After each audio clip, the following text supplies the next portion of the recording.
Muito boa noite, bem-vindos ao nosso Fala Campeão, talk show da Rede 98, hoje conversando com o empresário e empreendedor Emir Kadar Filho, CEO da Kadar Engenharia, vice-presidente da FIENG. Nós vamos resumir isso aqui, porque durante o programa que a gente vai falar de todos os outros que ele é também, mas não tem dúvida que a gente vai ter hoje aqui uma aula de empreendedorismo e, obviamente, de todo o caminho que não é fácil para chegar lá, né, Emir? Obrigado por ter aceitado o nosso convite aí, bem-vindo ao Fala Campeão, aos estúdios da Rede 98. Boa noite, Sérgio. Muito obrigado pelo convite. O prazer é meu de estar aqui. Esse programa seus aí, que traz aqui empreendedores. Eu fiquei muito honrado com o convite. Espero estar à altura aí dos outros convidados, contar um pouquinho da história da gente. Muito obrigado pelo convite. Sem dúvida nenhuma. Sempre um aprendizado, né? Isso que a gente tem aqui. E vê a moral, viu, gente? A hora que o Emir Kadar estava aqui, o boss desceu aqui para dar um abraço nele, hein? O boss geralmente só fica lá em cima. Hoje ele veio aqui dar um abraço no Emir na hora que o Emir chegou. Isso aí. Isso é prestígio, né? Isso é amizade. Meu amigo, me conta uma coisa. Eu sei aí que a gente vai falar de vários caminhos, inclusive caminhos institucionais que você seguiu, mas acabou que o seu caminho natural, você é de Belo Horizonte, né? Daqui de Belo Horizonte mesmo. Já foi predestinado aí para engenharia no começo, diante da história que já tinha, história que seu pai tinha, uma empresa já consolidada? A história nossa em Belo Horizonte, ela tem raízes muito profundas. O meu avô veio da Síria e chegou aqui quando Belo Horizonte tinha 13 anos de idade. É quase um fundador de BH. E teve 7 filhos. O número 13 começa na sua vida assim? Começou assim, ó. 13 anos BH, meu avô chega. E com 7 filhos, criou os filhos, e meu pai é o caçula dos homens, ele é o sexto.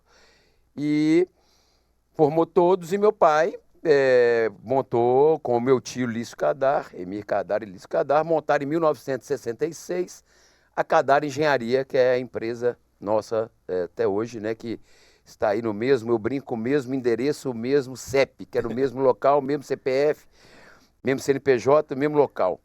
E eu cresci, né, indo, meu pai era que ia às obras, e eu a vida inteira de menino acompanhava meu pai, ia para as obras a vida inteira, andava de máquina, subia na máquina, dirigia máquina com 12 anos, dirigia uma patrol lá na rua que estava fazendo, né, e fui aprendendo e tomando gosto, e fui estudando, e eu acho que foi natural, meu pai não forçou, mas ele não precisa de forçar, né, ele só precisa de direcionar, né? Direcionando, e eu escolhi fazer engenharia e fiz engenharia. Então hoje, né, sou engenheiro formado. Minha história, né, de início de vida foi seguir os caminhos do meu pai. É curioso, o nosso amigo em comum, que eu sei que é seu amigo também, Rodolfo Negem, né, teve aqui e contou uma história muito parecida, né, quando o pai dele fez o Super Nosso, que ele ia acompanhando o pai desde novo, via negócio de estoque, ia fazendo uma coisa ou outra. Então, o caminho de empreendedor, às vezes é um pouco natural isso, né, qual que você disse, não precisa nem direcionar, você mira no exemplo que o seu pai já é natural, vai seguindo e por aí vai, né? Eu falo isso muito, que o tanto que meu pai foi bom para mim. Primeiro que, acho que uma das coisas que ele mais acertou na minha vida foi deixando eu errar. O meu pai, várias vezes, eu falo que ele me ensinou a pescar e nunca me deu peixe. E várias vezes eu entrei em furada e ele falava assim, pai, vou fazer isso, aquilo. Ele falava, vai dar errado, mas vai dar errado. Eu insistia, não, mas vai dar certo. Eu falei, então vai. A bola de cristal dele era boa, tudo que ele falou que ia dar errado deu. Eu falo, nossa senhora, devia ter ouvido tudo, mas não devia, foi bom. Não, mas é bom. Porque às vezes que eu quebrei a cara na minha vida, é bom que eu quebrei, vamos falar que eu quebrei em coisas mais baratas, então deu para salvar. Mas isso estou falando de 18, 19, 20 anos, lá no começo realmente, esse espírito, eu sempre fui muito empreendedor, a vida inteira eu tive muita vontade de fazer as coisas. E então, meu pai foi me encaminhando, mas coisa muito importante que ele me deixou foi eu andar com ele para ver o exemplo, aquilo de você ficar calado ao lado dele, ver ele negociar uma coisa, ver ele comprar, ver ele vender, e depois também você aprender com os erros dele também, que isso é interessante, você conseguir enxergar, né, quem você espelha, aonde que ele errou. Eu não quero errar isso, você consertar também algumas atitudes que você acha que ele poderia... Se ele tivesse feito aquilo, ia ser melhor para nós, naquela negociação. Então, eu acho que é isso. Eu acho que a vida é um aprendizado. Quem acha que sabe tudo, não sabe nada. E todo dia eu aprendo com alguém, é uma lição. Às vezes é com o funcionário, copeiro da empresa, ele tem uma atitude, falou, aprendi isso aqui hoje. Diferente, então, né? Eu acho que o O segredo do empreendedor é nunca achar que sabe tudo e poder aprender o dia inteiro. Cada vez mais. E ele e seu tio fundam a empresa em 66, já construção pesada ou começou devagarzinho? Foi a primeira geração de engenheiro da família? Foi a primeira geração de engenheiros, né? Já tinham outros, os dois fomos os primeiros engenheiros, né? A família nossa, a família Kadar, Calil, Salum, já tinha outros engenheiros que trabalhavam para outras empresas. Os dois foram os primeiros empreendedores. Vamos falar os outros já trabalhavam em outras empresas grandes da família, né, assim, da família, sim, outros engenheiros mais velhos que os dois. Mas a primeira construtora que abriu foi a Kadar.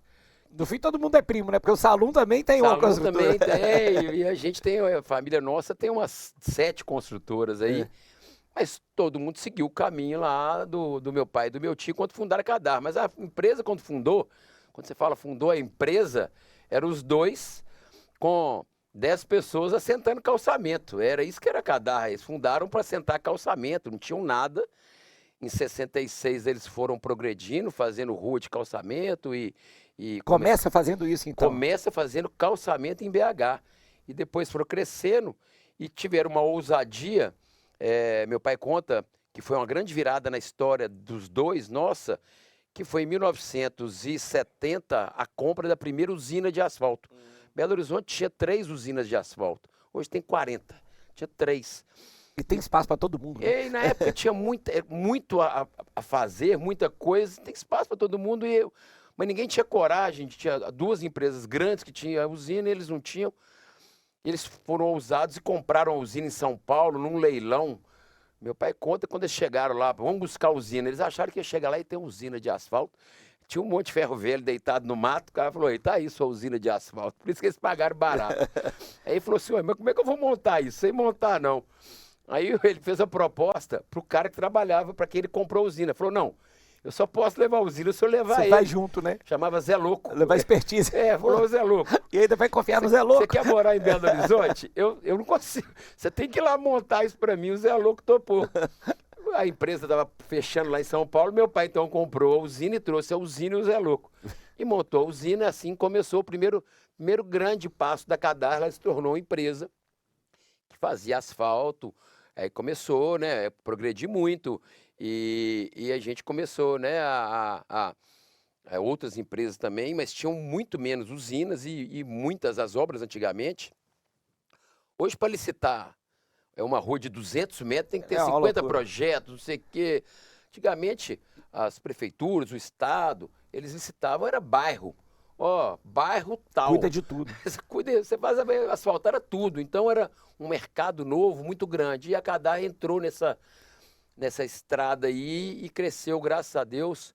Os dois, quem conhece a história deles, mas quem não conhece, os dois são 2 pessoas trabalhadoras, como eu nunca vi igual, fantásticas, dedicadas, e isso é um pouquinho do nosso sangue, né? E ensina trabalhar, dar resultado, e trabalhar 12 horas, até depois eu vim aprender mais velho, podemos falar isso depois, porque a escola que eu vim do meu pai, quem não trabalha 12 horas tá errado. É incompetente. Eu vim aprender que não é bem assim também, não. Mas a escola do meu pai, a dedicação era muito, que eles saíram do nada, né? Meu avô chega sem uma mão na frente e outra atrás, para construir o que eles construíram na vida deles, uma consultora, e a parte imobiliária nossa, que também é uma parte muito importante, e vários outros negócios, fazenda. Então, para eles saírem do nada até isso aí, foi muita história. Isso é interessante, tá me fugindo agora o nome, alguma coisa passa, mas eu li, comprei até na pré-venda quando o Anderson Birman lançou o livro dele. E ele conta muito um pouco dessa história, quando ele foi pegar uma fábrica maior, esse passo a mais que dá aquele medo. Pô, se isso aqui der errado, me quebra, mas também se der certo, eu confio no meu taco e vou desenvolver, né? Então, quer dizer, o seu pai já tinha um quê de empreendedor, além do engenheiro, né? E é bacana que o meu pai, a história dele fala, né, os tropeços que fizeram ele ser empreendedor. Meu pai trabalhava, né, antes de formar na Bento Paixão, na consultora que ele fez aqui, a Doutora do Rio das Velhas, trabalhou na Doutora do Rio das Velhas.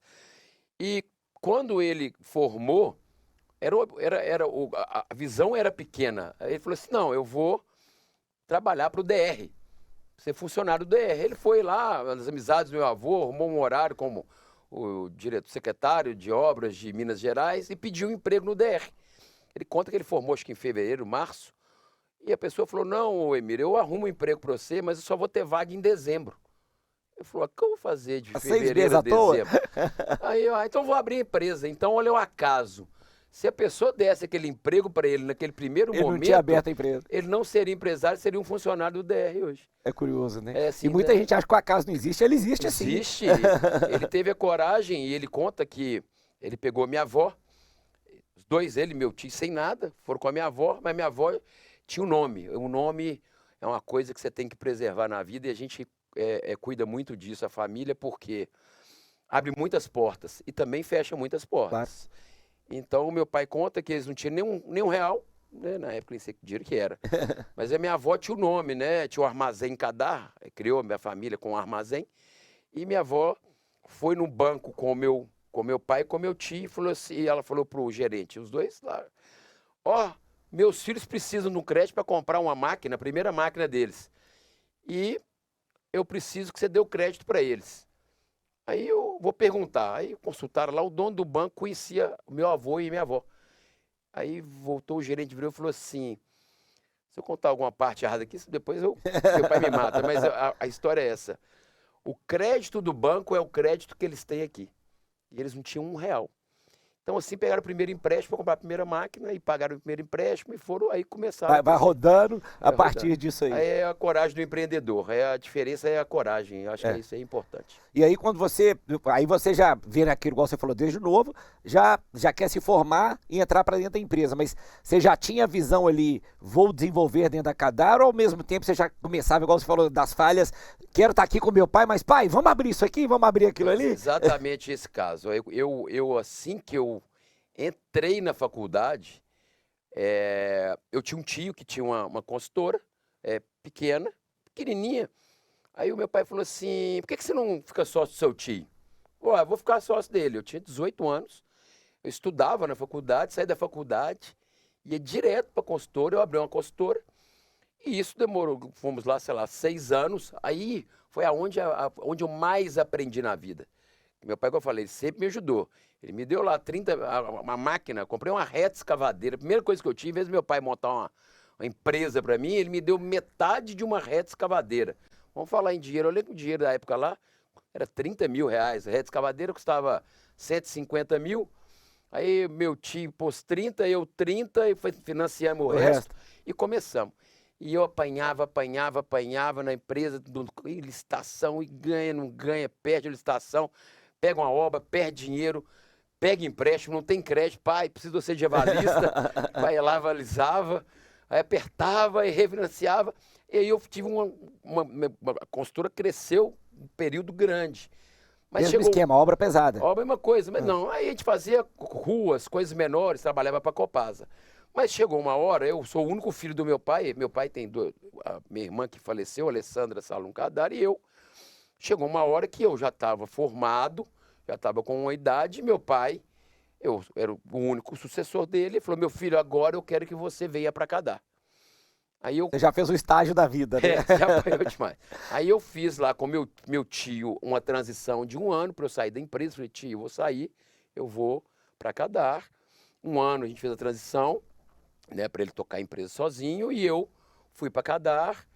Aí entrei, já tem aí, sei lá, acho que uns 25 anos, 28, aí já vem aí a vida. E tô lá até hoje, né? Assumi lá aos poucos, né? Entrei com humildade, aprendendo com meu pai e com meu tio como é que eles faziam, eles tocavam e eu aprendia, e assim eu tô aí até hoje. E qual foi seu primeiro passo extra engenharia aí nesse caminho? Eu já dei passo demais, mas eu acho assim, que te marca nesse começo, principalmente o que você falou conta o primeiro erro marcante aí que você disse que seu pai falou, não faça, você fez e deu errado. Nossa senhora, se eu contar, eu não posso nem lembrar. Eu entrei num álbum do Tchan, me chamaram para entrar num álbum de figurinha. Gente, não, o melhor negócio do mundo, nós vamos pôr 100 mil e tirar 200.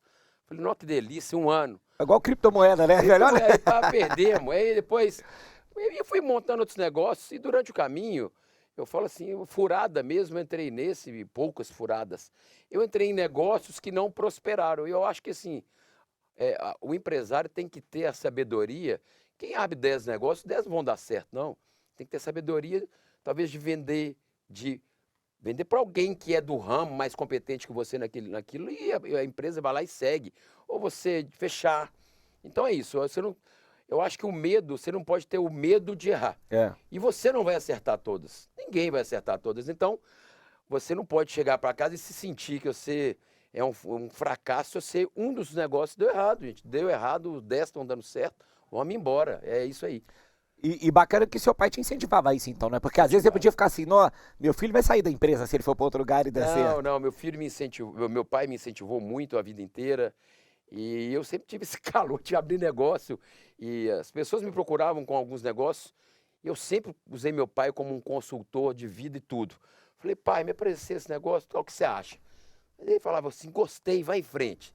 Eu falava, meu filho, vai dar trabalho, não vai dar dinheiro, vai mexer aqui no nosso negócio, está dando dinheiro, fica aqui.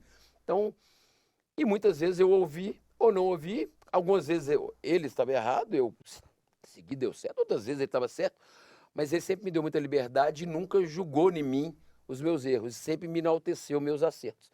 Então eu acho que isso é muito importante, se puder deixar isso aí como que eu falo, quem está aí com filho pequeno, entrando nas empresas, deixa a pessoa errar e incentiva a acertar na próxima, mas a gente tem que aguar lá o pé para ele florescer. Porque você ficar pisando na flor, achando que o menino não sabe nada e pega uma missão importante, dá para ele fazer, não deixa ficar só, né? É isso. E eu escuto essas histórias, eu acho curioso, porque hoje a gente tem muito esses.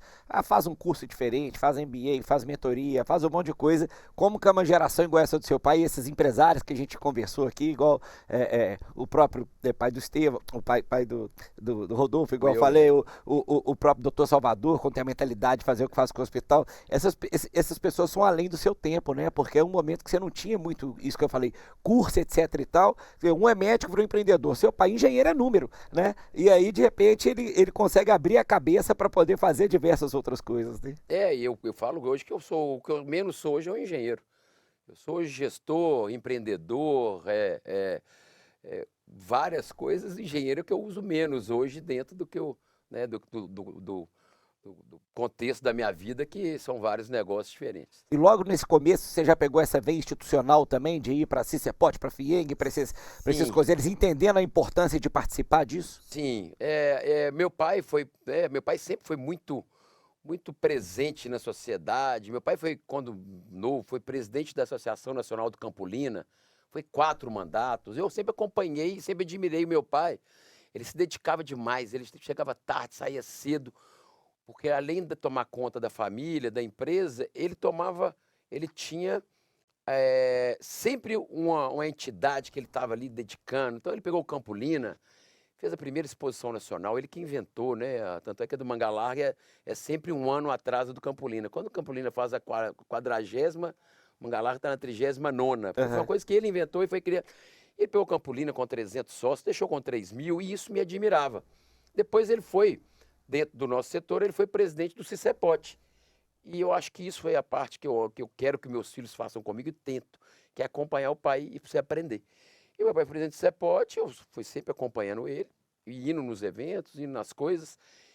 E chegou uma hora, eu era jovem e fui convidado para fazer parte da diretoria lá, foi até o Marcos Salum, quem me convidou, quando ele foi presidente do CICEPOT, o Marcos Salum me convidou. E é seu primo? Meu primo, primo do meu pai, né? Meu primo. E me convidou para fazer parte da diretoria. Então, aquele monte de águia sentado na mesa, né? Da construção pesada, e eu, menino. Tubarão anda com tubarão, né? Caladinho, eu caladinho ali, ó, só aprendendo. Eu via eles brigar, eu via eles discutir, tô aprendendo. Aí, na sequência, veio, o Alberto me convidou para ser, aí já fui diretor, aí eu fui vice-presidente da gestão dele, e depois eu sucedi. Virei presidente do CICEPOT, fui presidente 2 mandatos do CICEPOT. Foi novo, presidente novo. Fui o mais novo, com 39 anos, eu fui eleito presidente, acho que antes de mim, né? Talvez em 1900, assim, ninguém, do CICEPOT grandão, forte, acho que fui o primeiro. E depois eu fui convidado pelo Flávio para ser da chapa dele como vice-presidente, quando ele foi na primeira eleição dele. Aceitei o desafio. E aí entrei na FIENG como vice-presidente, e lá o Olavo já tinha me convidado, quando eu era presidente do CEPOT, na gestão do Olavo, para ser presidente do Conselho de Infraestrutura.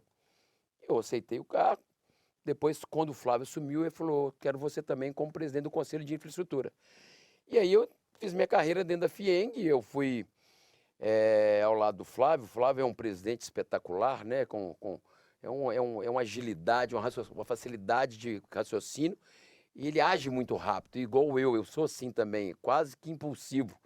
Acho que a maturidade nos traz cortar um pouco até a impulsividade da decisão, mas eu tomo decisão muito rápido.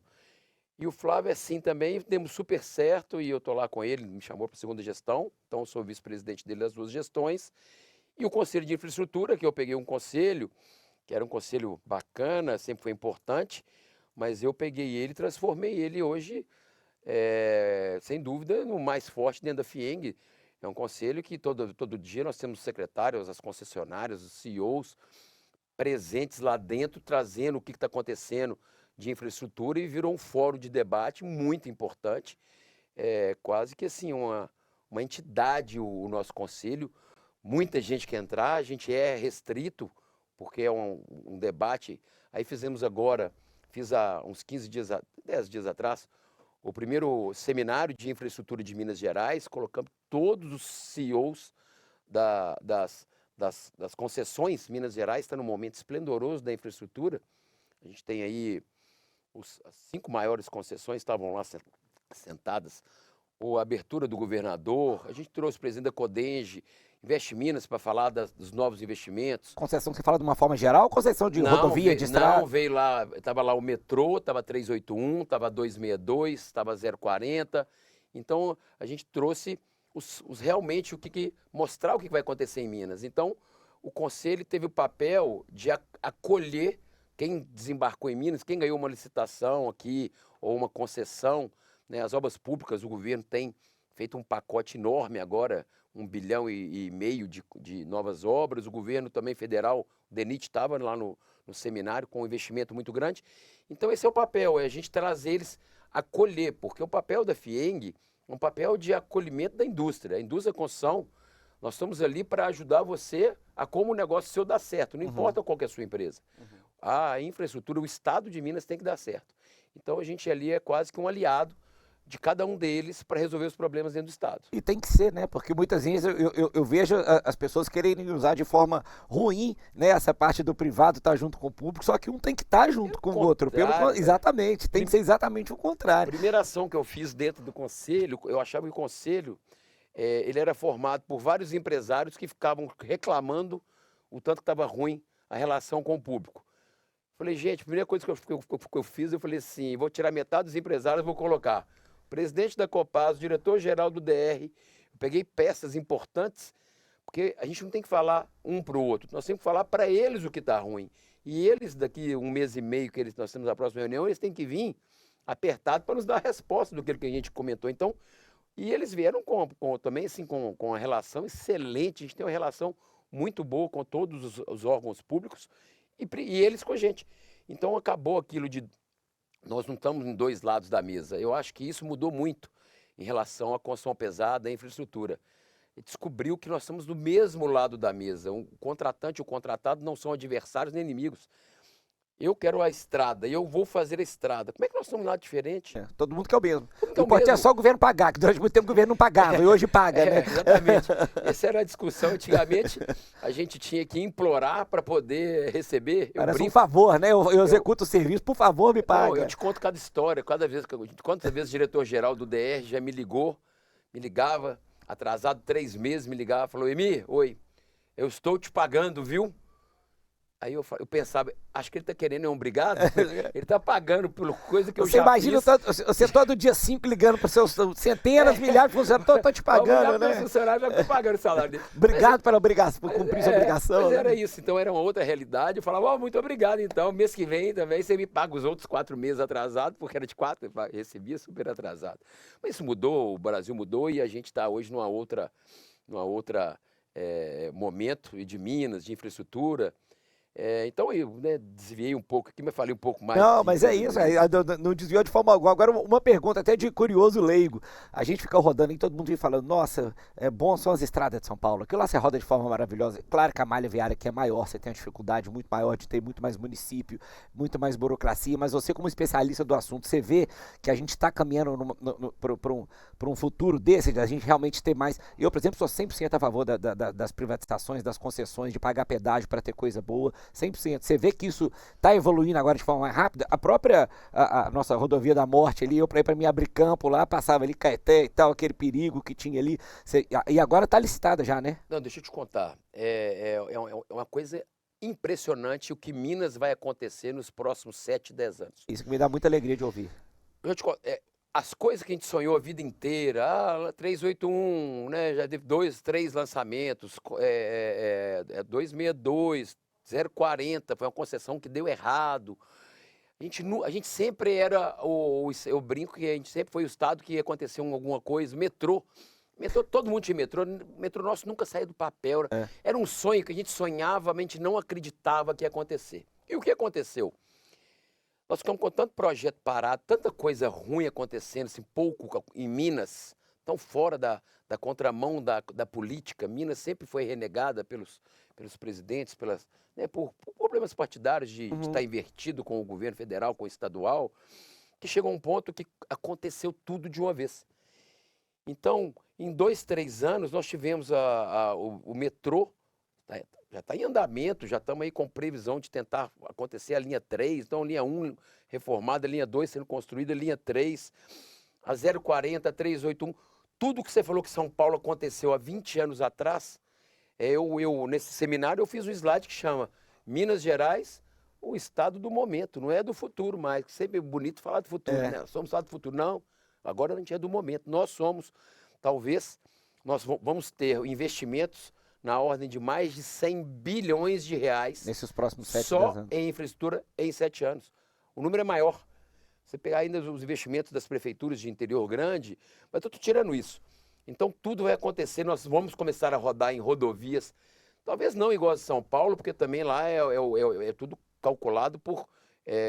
a concessão é uma coisa privada. Você não vai conseguir conceder uma estrada que não passa ninguém. Carroça, não é isso. O dinheiro busca o retorno e está mais que certo.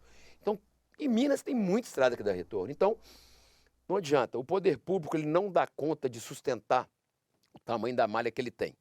O Estado é tão pesado, né? O sistema é tão pesado, funcionalismo, a saúde, segurança pública, tudo isso é tão pesado para o Estado que tem que fazer isso mesmo. Você prefere pagar 50, 60 reais para ir daqui no Rio, dando um exemplo, com segurança, terceira faixa, duplicado. Ou você quer pagar 0 e andar com buraco, sem faixa, com... Gente, assim, deixa alguém cobrar pela sua segurança, seu bem-estar e assim, isso é um movimento do mundo inteiro. Você vai nos Estados Unidos, você vai na Europa, é tudo sem parar, né? Que eu falo, sem parar não, aquele já é... Não existe você parar em pedágio. Vai mudar agora, né? Vai ser... Aqui também nós vamos ter 2 projetos, vão ter a 381, não sei. A 040 vai ter uma parte que vai ser assim, e o Rodoanel, que eu estava esquecendo de falar do Rodoanel aqui, municipal também, ele vai ser todo com cobrança automática, não tem cabine. Então é isso, não tem jeito, infelizmente... Pode falar, mas é obrigação do Estado, pagamos imposto para isso. Ele não consegue construir. Então vamos deixar o privado construir, concede e vamos ter boas estradas. Estou feliz que a gente está ouvindo isso aí, então nós temos boas perspectivas para frente. Pode me chamar daqui 7 anos para a gente falar do que aconteceu aqui. Excelente. Vamos dar um cortezinho aqui, vamos voltar falando disso, que eu gosto muito desse tema também. A gente tem que dar o break nosso do programa, do nosso Fala Campeão. A gente volta já já, não saia daí, a gente já volta com o Emir Kadar Filho.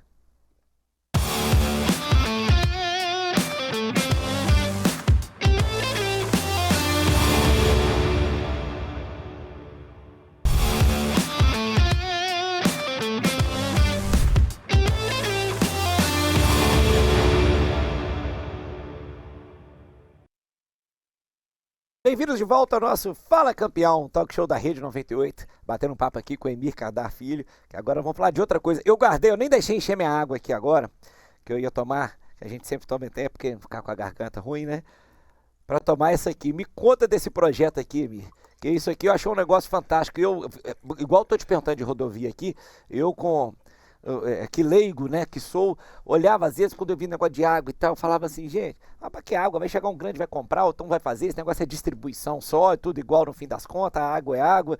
E aí eu já tinha tomado a sua água várias vezes, é maravilhosa, não sabia que era sua, né, no bate-papo você me contando isso aqui, falando desse diferencial aí, como que surge essa ideia, o engenheiro, vou mexer com água agora. Aí vem o louco do empreendedor, né? A história é bacana. Na época que teve aquela enchente em BH, que inundou tudo, eu fiz um grande trabalho lá no Cicepote, eu fiz uma mobilização, a gente tem muito amigo, graças a Deus, eu saí ligando para os meus amigos e pedindo colchão para um e água para o outro, e fiz aqui, eu acho que eu fui talvez um dos mais importantes, não eu, né, o Cicepote, mas eu liderei, trabalhos voluntários para ajudar de arrecadação. A reconstruir, e não era dinheiro, era sempre produto. Eu ligava para meus amigos, donos de cada coisa, e todo mundo doou e foi doando. E o Cicepote virou um grande lugar de ajuntar materiais, salvando casa. E nessa lista de produtos que eu tinha que pedir ajuda, um amigo meu, do ramo da construção, o Marcel, eu lembrei que ele tinha comentado comigo, Emir, eu abri uma empresa de água. Tá bom, Marcel. Falei assim, pronto, eu tenho um amigo que tem água mineral, vou ligar para ele pedir água. Eu liguei para o Marcel, pedi, Marcel, me doa água para poder a gente colocar aqui, doar, né, o Sabará, essa região tinha inundado que não tinha água potável. E a gente estava doando para essa beira dos córregos, doando para as pessoas que estavam sem casa, sem colchão, sem nada, né? Tinha nada, comida. E nesse caminho, ele falou, Emir, eu dou sim, tal. Ele é muito caridoso, mas falou assim, queria que você viesse aqui na fábrica para gravar pelo menos que uma propagandinha que eu estava doando aqui para você. Claro, peguei o carro, só isso? Peguei o carro, subi e fiz um vídeo que tá no meu Instagram. Estou aqui na água alcalina perfeita, chamava alcalina perfeita, aqui estão doando não sei quantos mil litros de água, tal. Acabou a conversa, ele falou assim, Emir, você não quer ser nosso sócio, não? Que isso, aí Marcelo? O coração já bate mais forte, né? Peraí, negócio? É negócio? Mas e eu sempre... Tem uma história lá atrás, uma vez, eu e meu pai pensamos em abrir uma empresa de água, que a gente acha que no mundo vai faltar, pode ter tudo, não tem nenhuma coisa que a pessoa não vai deixar de fazer, é tomar água. Ok, então a gente... Aí eu fui conversar, falei, não tem tempo, não é o meu negócio, mas me explica. Aí quando ele me explicou, eu apaixonei, que é pela depois a gente veio criar a Ayla, a marca Ayla e tudo, mas porque a água, ela era alcalina, naturalmente alcalina, que é uma coisa muito rara, e zero sódio. É uma coisa assim, é quase que impossível encontrar essa composição que nós encontramos, ela ser alcalina já é muito difícil, ser zero sódio. E a alcalina, ela é boa por corpo, porque até o Rodrigo só toma alcalina, né? Porque a água alcalina, o nosso corpo, só contando rápido, nosso corpo é um meio neutro, né, o pH, e quando você põe uma coisa ácida no seu corpo reage para poder neutralizar. Quando você põe uma coisa alcalino, um líquido alcalino no seu corpo, como o motor do seu corpo fala, não, esse aqui já está no nível que eu preciso, então suas células, né, não trabalham tanto, seu corpo não trabalham tanto, e eu gosto de comparar que é como se tivesse dois carros do mesmo ano, um com motor com 200 mil quilômetros e um com motor de 50 mil quilômetros. É isso que a água faz com o seu corpo. Aí eu apaixonei por isso, pelo água, porque eu nunca mexeria. Eu falei, eu vou mexer com uma coisa que tem as gigantes do mercado, vão... Que era o meu pensamento de eles vão me engolir ou eles vão me quebrar e rápido. Falei, não, nós temos uma coisa, um produto 100% diferenciado. Então eu brinco que é o diamante que a gente tem que lapidar. Porque contar para todo mundo, para o mundo, primeiro você criar essa cultura do que é água alcalina. 80% da população não sabe esse diferencial. E depois tem que ensinar isso para depois vender. Mas aí nós criamos a Ayla, que na verdade, é um nome, parece árabe, muita gente acha, é árabe. Não, eu tenho mais 4 sócios, na verdade é Active, Youth, Lifestyle e Alkaline. Isso montou o nome Ayla, foi uma agência que fez isso, nós apaixonamos com o nome e hoje é um sucesso, graças a Deus. estamos aí na luta desse projeto aí. Então, na hora que você assume, aí já vem a veia de assumir, mas Aí veio, muda. vou colocar marketing aí novo e começa, tal. eu gosto de pensar grande, isso é uma coisa que eu gosto muito, eu falo.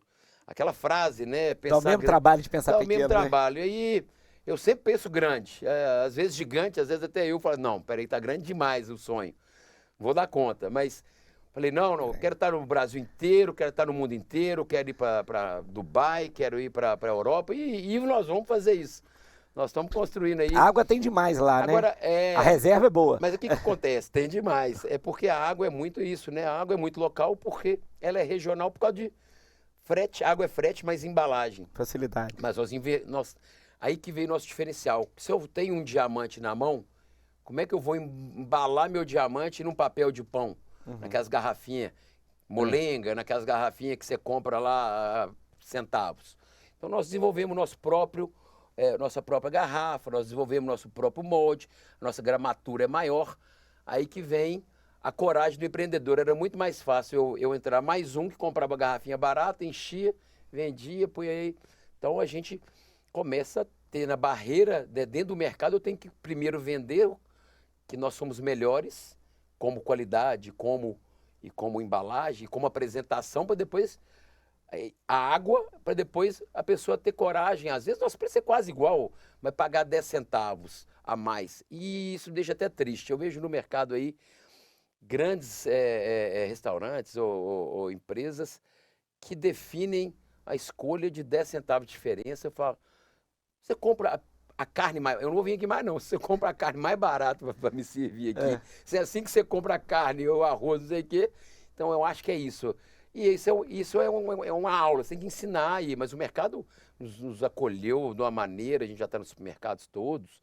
E estamos nessa luta de divulgar o que é uma água alcalina, tanto que ela faz bem ao corpo. Eu lembro que uma vez eu vi numa entrevista do Claude Troagro, eu achei bacana uma frase dele, que ele falou, caro não são as comidas que eu vendo, caro é o cachorro quente de R$1 que você compra e não sabe de onde que tá vindo os ingredientes dele. Aí depois você passa mal e não sabe por quê, né? Então aí que tá a diferença, você saber colocar e incutir essa ideia nos outros, exatamente. né? Você conseguir vender a qualidade, que não é só preço, né? E o mundo, ele viu, essa competição, né, do mundo hoje, ela foca muito em preço. Mas eu acho que está mudando. Eu vejo aí muita gente interessada na qualidade, muita gente nos buscando pela qualidade. E você apaixonou tanto que caiu para dentro do negócio um pouco também, não resistiu. Aí não resisti, aí eu fui, né, entrei à frente do negócio por um tempo. Aí chegou uma hora quando aí decolamos e entramos no voo cruzeiro, não. Voo de cruzeiro. Você viu que o que é bom é cruzeiro. Então, no voo de cruzeiro, aí nós temos hoje um executivo que toca a empresa e eu lido o dia inteiro, a gente conversa todo dia, talvez uma vez, mas aí já não é mais na gestão, é mais na estratégia, nos grandes clientes que eu tenho que ligar, que eu tenho que visitar, mas... Vamos falar no conselho, mas eu não consigo, isso é uma coisa que nenhum negócio meu, eu consigo delegar e virar as costas e vai andar sozinho. Todo negócio meu anda comigo, eu estou junto, com o olho, então assim, eu continuo tocando a Ayla, mas com o executivo tocando dia a dia. Mas aí abriu um espacinho e aí você falou, vou mexer com outra coisa. Aí abriu um espacinho, a Cadar Engenharia... A gente tomou uma decisão há um tempo atrás que a gente diminuiu a nossa parte de construção pesada, que a gente era muito forte em construção de estrada, né? Saneamento, os canais, drenagem, avenidas de BH, asfalto. A gente tinha contratos de asfalto, a vida inteira tivemos contrato de asfalto em Belo Horizonte. E a gente tomou uma decisão, com as mudanças do mercado, a gente achou que era o momento da gente dar um passo. E a Cadar passou a focar nos nossos empreendimentos imobiliários. Durante essa história do meu pai e do meu tio, coisa eu acho também de árabe, comprar imóvel. Então tudo que eles foram ganhando na vida, eles compravam um lote aqui, um lote ali, um terreninho aqui. Compraram em Betim uma fazendinha, depois já são 14 matrículas para unir a fazenda. Compraram terreno em Betim, terreno na Savassi, e isso a gente achou que se tornaria o nosso segundo negócio, começou a inverter para ser o nosso principal negócio. E assim, nós partimos na Cadar para um desenvolvimento imobiliário, fizemos, né, alguns negócios imobiliários aqui na Savassi, um prédio aí que a Conartes fez, Lício Cadar, tem o nome do meu tio, em homenagem ao meu tio. Bacana. Estamos com outros negócios encaminhados aqui em Belo Horizonte, e a Cadar partiu para desenvolvimento de loteamentos nos seus próprios terrenos. Isso é da Cadar. Só lote ou faz engenharia civil, prédio? Não, a gente faz só lote, é só loteamento.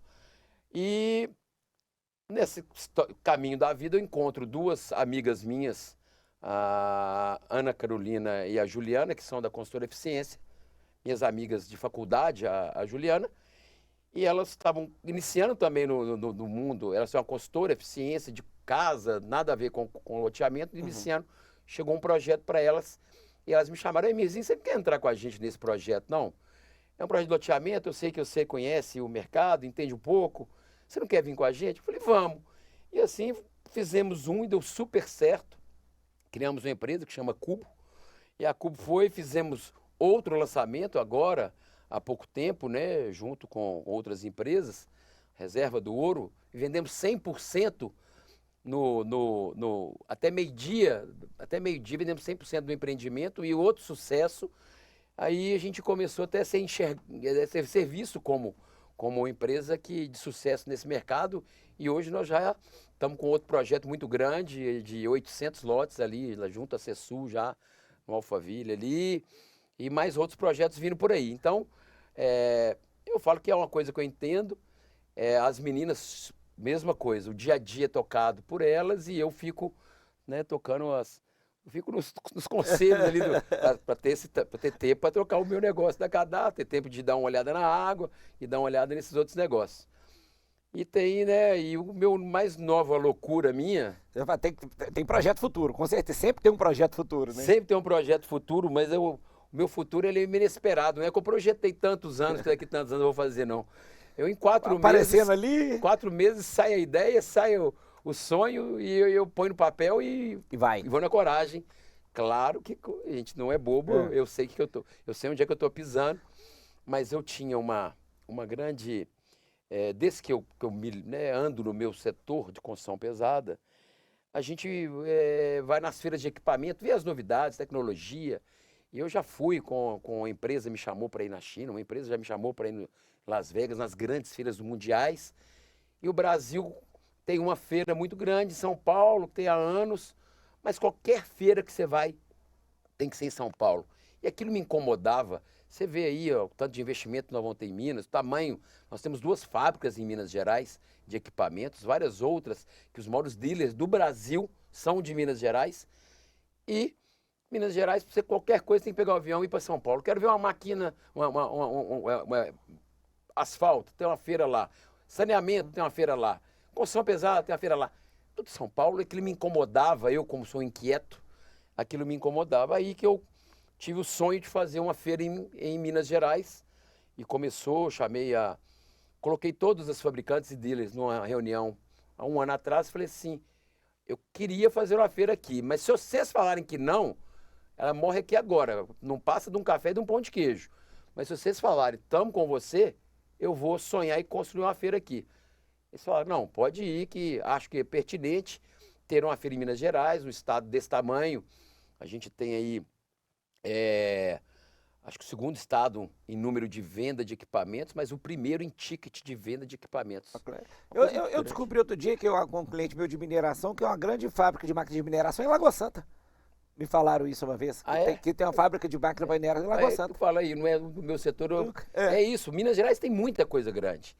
Fábrica de vagão, nós temos 2, vagão de trem, né? Então, eu saí com esse sonho, comecei a construir isso lá na FIENG, pelo conselho, e a um dado momento, né, era uma exposição de caixa grande, e não é o papel da FIENG. O Flávio falou: Emir, faz a feira por você, a FIENG apoia, assim como o Cicepote, o Bruno, né, meu companheiro lá, o Bruno Baeta, me apoiou também desde o primeiro momento, seu amigo também, cara que me apoiou, falou: ó, eu sei as entidades, eu não preciso disso, aqui não é o meu negócio. É um sonho que eu tenho, eu gosto na vida, eu não quero passar em branco, eu não quero ser uma pessoa que veio, nasceu e morreu, não fez nada. Falei: vou fazer. Já está fazendo, bastante. Estou fazendo. Aí eu falei: então eu vou encarar isso. Então essa semana houve o lançamento, a gente fez o lançamento da feira, um sucesso. Já estamos aqui apertado com espaço. Vai ser em 2025 já. 12 a 14 de agosto de 2025. Alugamos Com que antecedência, hein? Expo Minas inteiro. É muito pouca, né, para fazer uma feira. Feira com todas as marcas de equipamento do mundo inteiro. É porque é o seguinte, você trazer uma marca de fora, ele tem que aprovar, ele já aprovou no orçamento dele comprar um stand na feira de 2, 3 anos para frente. Aquilo é um planejamento. E a gente lançou tem uma semana, eles estão numa correria aí para fechar com as fabricantes os stands, mas estão com um sucesso absurdo, graças a Olha Deus. que evolução, seu pai fez a feira do cavalo, você está fazendo da máquina. A primeira eu não tinha pensado. A evolução dos tempos, você pode citar um exemplo. Eu estou fazendo, a feira vai chamar Infra Business Expo, para ela ter, né, ligada à infraestrutura, ela tem que gerar negócio, é isso, né? Não é vergonha gerar negócio, tem que gerar negócio, tem que gerar lucro, então, e ela vai ser o ano que vem, espero que seja um sucesso. E vamos em frente. Vai ser aquele momento que 5 dias antes ninguém adianta nem te ligar. 5 antes e 2 dias depois para descansar. 5 dias antes eu vou estar, acho que sem cabelo. mas eu gosto da pressão das coisas, do negócio, eu gosto de tentar fazer dar certo. Vai ter que fazer um negócio mineiramente. Já é no Expo Minas, já vai fazer do lado. Show, vai ter, né, alimento e bebida, vai ter um movimento, né? Aqui já tem, junto com a feira, tem um seminário de infraestrutura completo com as mais importantes pessoas. Aí eu quero trazer gente do exterior, do Brasil, para poder falar. Já estamos com a ideia, né? Vai ter uma feira gastronômica. A pessoa não vai vir lá do Pará, lá do Maranhão, para vir comer bife com arroz. Aí vai ser feijão tropeiro, aí a gente já está com as ideias aí. Aqui a gente tem muita referência nisso. Muita referência, aqui, né? Então assim, a feira... O Rodrigo Ferraz, Eduardo Maia, Eduardo Velar, se for citar os nomes aqui... Professores disso, né, de gastronomia. Que já fazem muitos eventos, exatamente. Né? Então a ideia é essa, fazer uma coisa bem bacana e espero aí, então aqui, o grande desafio é ter a gestão do tempo. Eu não posso deixar que nenhum negócio atrapalhe o outro. Então, às vezes, um negócio que eu acho que vai me atrapalhar, eu mudo, eu boto um executivo, eu mudo a direção, mas o importante, eu acho, é não perder o foco. Falar assim, como é que você tem foco? Você tem uma empresa de água, uma consultora, uma loteadora, uma feira. Não, o foco é dividir o tempo, saber cada momento é para aquilo. Tem gente boa sempre ao seu redor. E gente boa ao redor e exatamente não deixar nada de lado. Então, me custa, aí volto lá naquela conversa do meu pai, me custa talvez trabalhar hoje em dia 12 horas ainda, umas mudanças aí, que eu espero aí pra frente aí conseguir diminuir isso aí para poder fazer tudo. E você sabe que o Fala Campeão dá sorte, porque o Sérgio Sete Câmara veio aqui um pouco antes da Stock Car, contou tudo para nós e foi um sucesso. Também foi uma grande visão, né, trazer a Stock Car exatamente, uma coragem. Eu tive com ele, falei, Sérgio do céu, você tá doido trazer Stock Car para cá com esse monte de coisa que ele tinha que fazer e deu certo. Eu acho que é isso, eu acho que a cidade carece de pessoas, empreendedores com coragem. Empreendedores... Todo mundo consegue abrir uma lojinha, uma coisinha, é um empreendedor. Claro. Porque é muito difícil ser um empreendedor. Agora, a coragem, eu acho que assim, não são tantos que têm e a gente tem que dar valor a quem tem a coragem. Eu acho que esse é um diferencial grande das pessoas que fazem as coisas diferentes. E apoiar sempre. O Stock Car, eu não sei o que vai acontecer, a gente tira os cavalos. Mas tá marcado para sempre. Tem que fazer. Essa feira era muito cômodo, né? A feira, eu pegar o avião, ir lá passear, ir lá em São Paulo, ir na feira conhecer os equipamentos. Não, quero fazer aqui. A gente tem que ser bairrista nessa hora, né, Sérgio? Concordo, tem que desenvolver. Trazer as coisas para cá e acreditar. Botar no cenário. É, isso aí. E agora, já que eu falei de Sete Câmaras, você falou de Salum, nós falamos de Calil, falamos de tudo, tem que encerrar. Fala Campeão, tem que falar um pouquinho de futebol. Hoje eu falo que eu tô no melhor dos mundos, só na arquibancada assistindo ali, pode tomar minha cerveja, não tem que dar entrevista, não tem que preocupar se no outro dia tem dinheiro, não tem dinheiro. Você largou a carreira do futebol, né? Pra quem não sabe, né? O Emir Kadar Filho foi diretor, foi auxiliar de presidência, esteve ao lado da diretoria do Atlético há muito tempo, mas hoje tá só na torcida.